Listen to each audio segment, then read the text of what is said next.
everyone. Welcome to Conversations with Sekani, a podcast for people in their 20s who are trying to figure out life and not get lost along the way. Today's guest is Marc von Musser, a globally recognized sales and coaching expert who has spent more than 35 years helping businesses grow and people sell with heart instead of pressure. Mark has worked behind the scenes with some of the world's biggest names, serving as Director of Coaching and Sales Training for Tony Robbins and Director of Sales for Clients on Demand. Over the years, he has helped companies add millions of dollars in revenue and taught thousands of entrepreneurs, coaches, and consultants how to build thriving businesses without sacrificing integrity. Mark, welcome to Conversations with Sekani. It's a pleasure to have you on. Thank you. I'm excited to be here. All right, Mark. So, yes, can you take us back to your childhood, basically? What was young Mark like, and how did you first discover your entrepreneurial side? Um, Great question and framing. So when I was little, I would say that I was advanced in school. I would get bored. Um, we would get the school books at the beginning of the year, your history books, your reading books, your math books, and then I would finish them usually in the first 2 weeks of the school year. I'd just go home and then sit on do the workbooks. And I did that. I love sports. Played a lot of sports. Dad got us started in martial arts when I was very little. Baseball, football, soccer, you name it. I was doing it and playing in the fields. I loved animals. I love snakes. I love sharks. I love reptiles. So I grew up outside almost exclusively. When I was about 9, I was able to get my first job, which was a paper route. And it started, I didn't know it at the time when I said yes to the opportunity. I did not know that that meant I had to go door knocking in a community to try and get people to buy the newspaper. Then, based on the people I sold, then I would have the privilege to deliver the newspaper to them every day of the year before 5:30 in the morning. So when I started going door to door selling after school until I had enough people for to justify the paper route. And then I would get up every morning at about 4 o'clock with my brother, and we would tie off our newspapers and we'd go out and then deliver them. And then every month we'd make maybe $50, $60 between the two of us and we'd split it. And I realized that back then that was a lot of money when you're 9 years old, 10 years old. And I realized if I wanted more money, I could go talk to more people. Um, I learned how to collect money because then once a month you had to go back out to the houses in the afternoon and try and get the money for them to pay for their newspaper. And that's kind of what started me. That progressed into selling candy door to door for prizes and trips and things. And as I got older, I realized I could make a lot more money selling than I could if I was working per hour at a company. So I either was waiting tables because I could make more than if I was in just a regular minimum wage job. But I always found my way back to sales because I could make 10 times the money in sales. And that's kind of how I got here. When I got 18, when I was about 18, I started studying sales, bought every book I could, and that became my university. At first, before I had a formal education and master's degree, etc., I bought every book, every course. I would memorize it. I would go try it, test it out. And for decades, that's what I did. I loved the process of sales and why people say yes. And I got very curious about it. And that's how I ended up here. So for 50 plus years now, I've been studying sales and human behavior, why people say yes, why they say no, why some people soar to great lengths and other people never use their skills that they have or their opportunities. So that's really been the pathway of my life as well. Hmm. Wow. All right. So, you've always been a business person, Yeah. right from when you were young, like you said, actually. So, looking back, right, what do you think were some of like the biggest mistakes and lessons that you learned during your 20s, basically? God, that's a Powerful question. I made a lot of mistakes. The first one I would say is that I didn't hustle as much as I could. When I was little, $60 was a ton. Minimum wage was maybe $1 an hour, $1.50 an hour. So when you're 9 or 10 making that kind of money, I mean, I could afford to pay for a bike. I could do that. But I remember when I got into real estate, I had spent, I was now about 25 and I wanted to get into real estate. So nobody would hire me because I looked so young. I Even when I was 27 years old, I looked like I was 15. And if I was going into a nightclub that was just for 18 and over, they didn't even let me in because they thought I wasn't even 18 and I was 27. And so I remember buying every sales training course, every course. I was waiting tables at night to pay my bills, making $1,200 an hour as a waiter.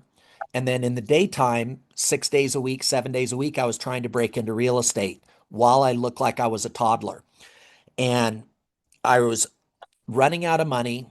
I had close to $40,000 worth of debt that I had put into seminars that didn't pay off. Bought every seminar front row. I would memorize their product. I'd try it, and it just wasn't working. And a buddy of mine called me and told me, "Hey, Mark, you got to come. I found the one." And it was $10,000, which for me was almost 5 months, 6 months, what was it, 7 months worth of income. And I was already $40,000 in debt, but he said, just get here. And once I did, I immediately saw how powerful this process was. There were 50 of the top realtors, which are people that sell real estate in the San Fernando Valley, and only one person memorized all 365 techniques in a week, and that was me. I could tell it was a great system because of all the bad systems I had bought. This was completely different. And from that moment on, I went on to make about $100,000 in the next 3 months working part-time. And the mistake I made was that I could have made ten to $20,000 a day every day of the month. There was that much business and I got that good. But the problem was my inner mind, my self-image, my self-talk. Once I'd make 30,000, 40,000, I would take my foot off the gas and I assumed it would always be like this. Jumping ahead, instead of me making 200, $300,000 a month, I would make 30,000. And that was a lot of money still, but not what I could have made. And then I would teach people for free. I started teaching people about how to do what I did, but I wasn't getting paid. And then the market turned. The market got really ugly. Nothing was selling, and I missed an opportunity when it was really good. I should have been working hard to take advantage of the good market. So that would be the biggest mistake. The second biggest mistake I made was doing it like everybody else. It took me a while to figure out that a lot of the sales systems that I had been taught were generic. They were ineffective, but everybody was teaching them. So I assumed that's what I had to do, and it was wrong. When I found a good system and then I created a system that was completely different, my sales went through the roof, and that's important. So I would say those are the big ones. Um, if there was one big mistake I see a lot of people making is they confuse activity and action with working on the inner dialogue. What we say to ourselves in our head and what we think about things, that goes a long way in terms of whether or not we're going to be successful. And I didn't recognize it at the time, but that was what was stopping me from working really, really hard when I should have been working and really taking advantage of the great market that we had. I stopped as soon as I got a little bit of money.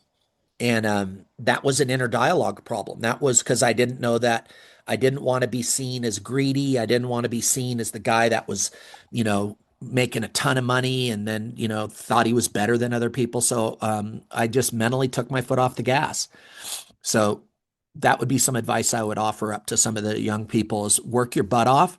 And when it's good, really double down because the markets change constantly. So that would be Mm. what I would share. Wow. All right. Like you said, work hard, and when it's good, double down, take advantage of that opportunity. And Yep. yes, many people they think sales is about convincing people, right? So how Right. has your philosophy evolved over the years? Over the years. That's a great question, Joy. And it's evolved a lot. When I first started studying sales, every one of the sales systems was what I call features and benefit selling, saying, "Oh, look at my widget, look at my offer. Here's what we do, and if you buy now, we'll give you X, Y, and Z. And hurry up. We only have a few spaces limited." So it was fake urgency, it was manipulation, it was posture, and the buyer has seen that 100 times, 1,000 times.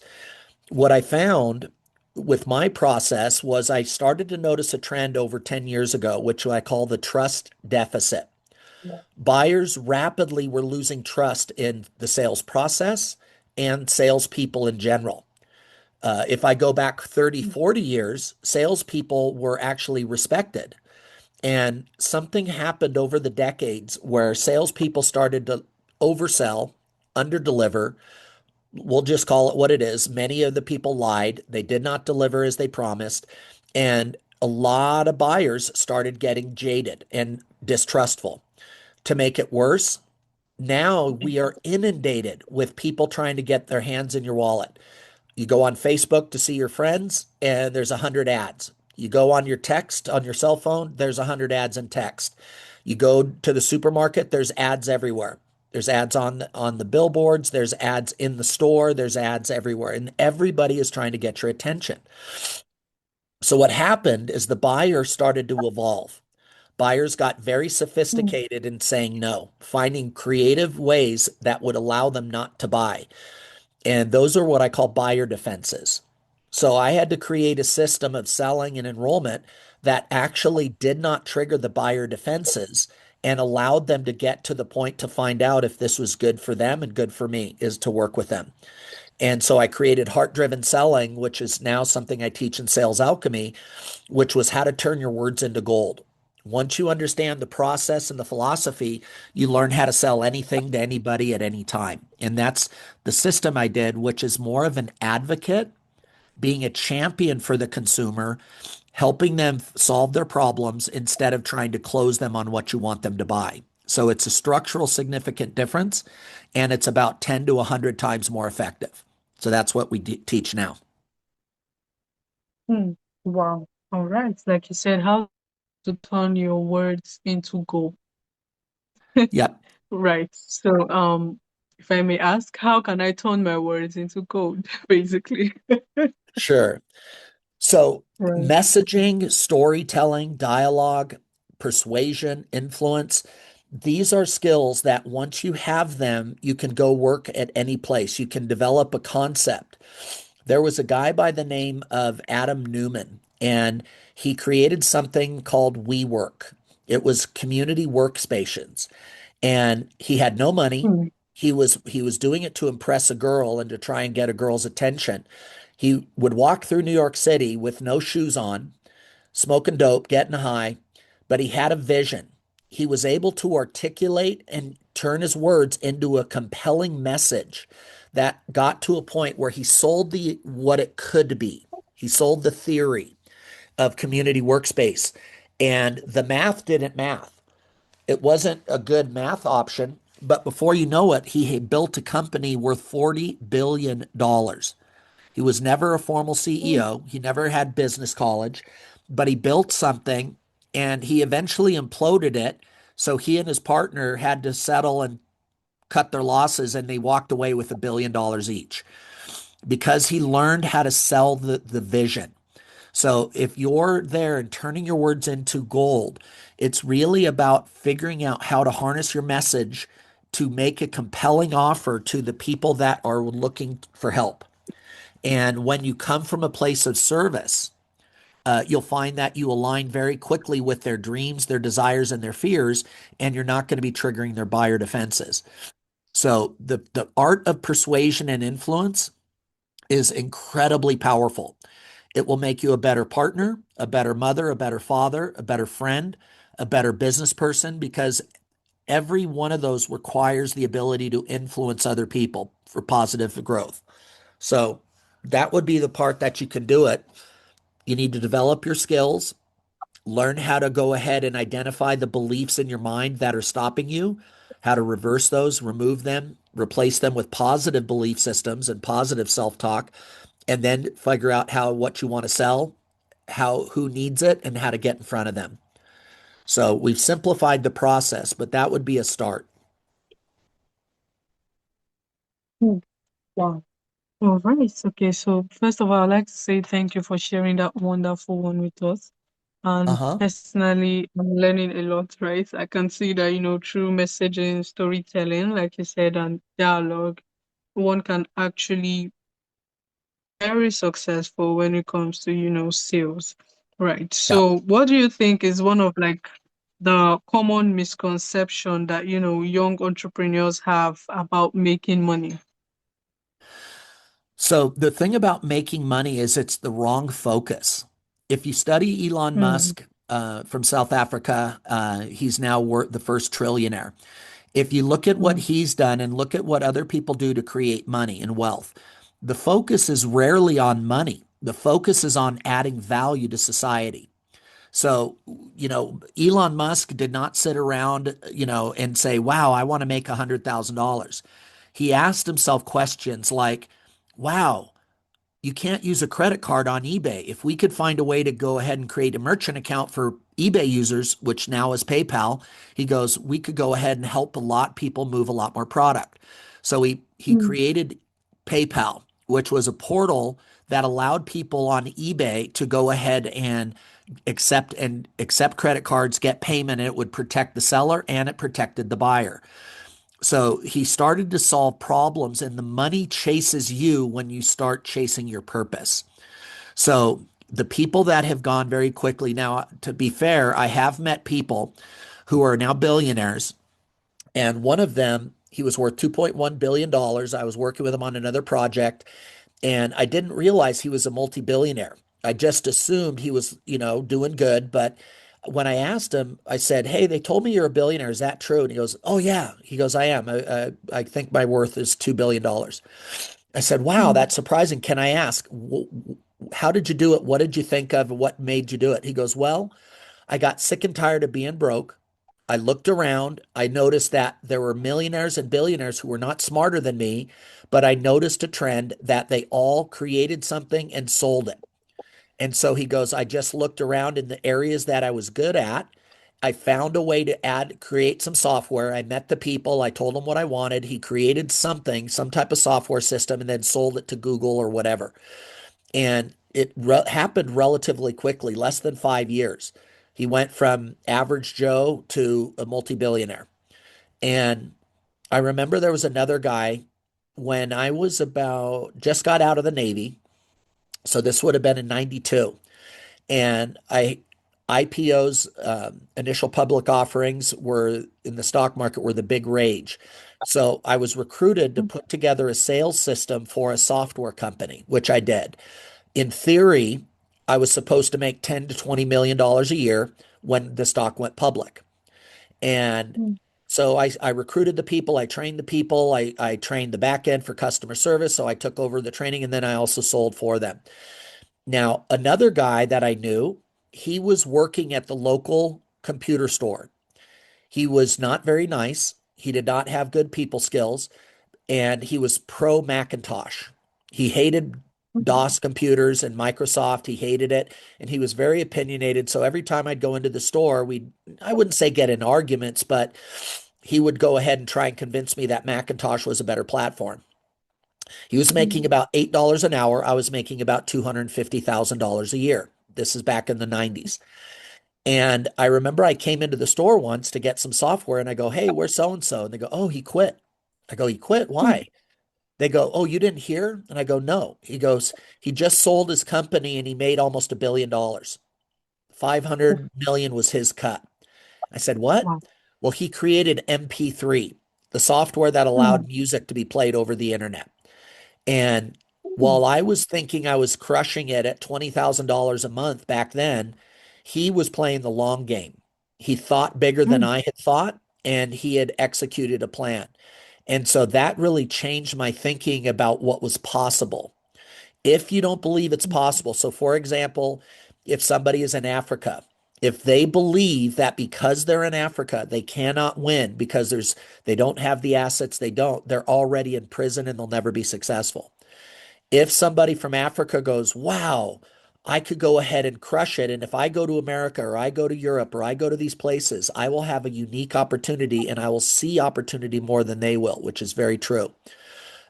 Hate to say it, but a lot of Americans have gotten lazy. Canadians have gotten lazy. Mm, And people from around the world that still have that entrepreneurial drive, the world is still available to you. Today is the mm, first time in history where somebody in Ethiopia, somebody in Somalia, somebody in Bosnia, if they have the right message, they can go mm, global instantly. Kings, the Pope, they couldn't do that.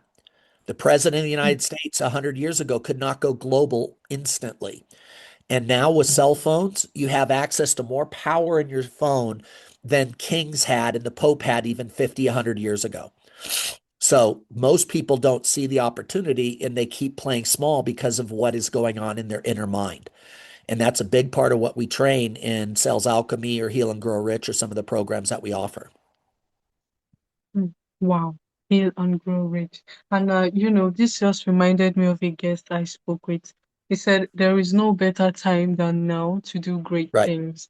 I mean, this is the era of actually doing great things. And no matter where you come from. I mean, with the Yep. advent of, social media, I mean, now is just the right time. So honestly, I would urge anyone listening to this to, just get to work, right? The most important Yep. thing is get to work. And like you said, work hard, just work harder, work smart, put in the efforts, and yes, the world will be yours, basically. So yes, thank Yep. you, Mark. This has been deeply insightful. And before I ask my final question, right? I would like to, ask you this. So, as someone who has, spent decades building businesses, right? So, what impact do you hope to leave behind, basically? Wow, Joy, I got to tell you, great questions. So the impact that I want to leave for both my daughters and people is I want to elevate their thinking and their skill set so that they look at sales as a form of service, that they quit trying to close people, quit trying to posture and manipulate people in sales, and start serving them as an advocate, teaching people to be a champion for their clientele. Identify and build your questions and your phone calls and your marketing to a way that helps people figure out what are the problems they're facing, the consequences they're facing, and then decide if you're the best person to help them solve it. And if so, explain that. If somebody else is Mm, better, do the right thing and steer them to what's better for the consumer. It doesn't mean that you just bounce them, but I do this all the time. If somebody is not a fit for my program, I shift my mindset to figure out how can I still help this person. Now, there's not going to be a sale, there's no money transacted, but I will go ahead and steer them to something that will make their life better. Now, if we do that as a society and as a profession, sales will once again become the most trusted profession there is. And same thing for business. A lot of solopreneurs, they have to learn how to sell and they have to learn how to influence properly. And if they keep using outdated manipulation tactics, they're going to continue to struggle. If they shift their mindset and their heart to be of service, they will be able to go ahead and have as much money and build a business as big as they want. And everywhere can do this. I've seen this, some of the most powerful entrepreneurs I've seen were people that did not have money. When I was a kid, I was working, and these kids came in and they bought all the soda they could fill into a cart, shop soda. It was over a 4th of July mm, weekend. They were buying it for almost free because they were using coupons and 2-for-1 coupons. So they could buy a 6 pack of soda for about 10 cents to 20 cents. Now, in an hour, 2 hours, they came back and did it again. And they did it again. And the third time they came in, I stopped them and I said, guys, what the hell are you doing with all this soda? mm, And they looked at me and laughed. They go, "Oh my God, are you serious?" He goes, "We buy it for like less than 10 cents and we go to the beach, we walk up and down the beach and we sell them for $1 a can." So these Hmm. guys were making hundreds of dollars per hour during a time during summer, just walking up the beach and selling soda for $1 a can. And Hmm. so they would go through hundreds and hundreds and hundreds of cans of soda. And I was thinking, wow, that's really smart. That's the way you want to start thinking is what problem can you solve and start solving it. Doesn't matter where you are, there's always a challenge with people there that have money. So figure out what that is, go serve them. And then the legacy is I want to provide hope again that people look beyond their current limitations and their current situation in life and they learn how to bridge the gap to go live a magical life of their own creation. So that's what we do. Hmm. Wow. Ah, all right. So yes, thank you for that wonderful story you gave, actually. I mean, one could draw inspiration from that, business inspirations, by the way. So yes, thank you, Mark. And finally, right, because my podcast is for young adults, trying to Uh-huh. figure out life and just get clarity when it comes to life and businesses also. So if you could give one advice to young adults, what would it be? I would say start by feeding your mind. Start by doing what I did Mm, and other people is feed your mind. Our minds have been programmed to be perform less than their optimal. When I was a kid, my brother, we both had go-karts. My dad was either rich or we were really poor. We were getting evicted from houses, or dad would build a business and we'd have money again. He bought us go-karts, little 5 horsepower engines, and they would go really, really fast. Well, my brothers kept going way faster than mine. And then mm, later, he told me that he figured out that there was a governor which limited his ability. It took off the ability to stop the car. So mine had a governor, which I did not disable. My brother disabled his governor so he could get about 50 miles an hour out of the go kart, where mine, once I got to 30, it would not let me go above that. Well, humans are the same way. The beliefs we have accepted, the limitations that we have accepted because of your color, because of your gender, because of your age, because you don't have money, these are all illusions. And so what happens that if you learn and feed your brain, you buy books, you go to the library, you look online, you read them all the time and feed your brain about opportunity and possibility, your brain will start thinking differently. When your brain thinks about possibility and opportunity, it looks for solutions.